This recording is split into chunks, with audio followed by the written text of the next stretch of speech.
A plus B, syllabe, C, métaphore, grammaire, W, hypothèse, oxymore. J'estime que tu t'exprimes et t'exprimes exécrablement. Y et Z. Bonjour professeur. Bonjour Marie. Nous avons beaucoup de questions sur le pluriel de grand-père, grands-parents.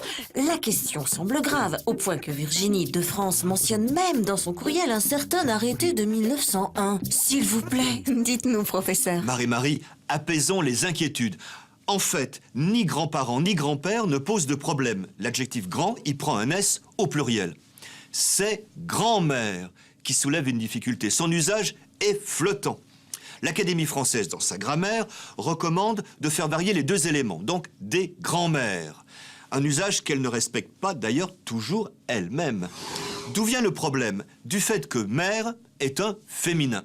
A-t-on remarqué que dans ce cas, l'adjectif grand ne semble pas varier en genre? On ne dit pas une grande mère.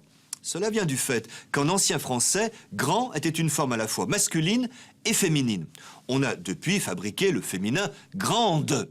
Mais il reste des traces de l'usage ancien. Grand-route, grand-messe, grand-tante, grand-mère. Comme dans le cas de grand-mère, par exemple. Grand ne semble pas au féminin moderne. On pense qu'il est invariable et on ne le met pas non plus au pluriel. Mais c'est une erreur d'interprétation. Il est au féminin ancien. Il devrait donc également être au pluriel. Il faut donc écrire des grands-mères.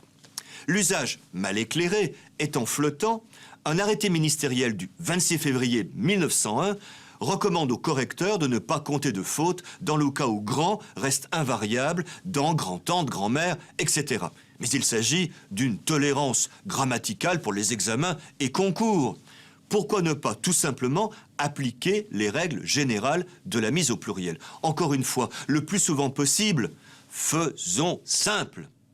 A plus B, syllabe, C, métaphore, grammaire, W, hypothèse, oxymore.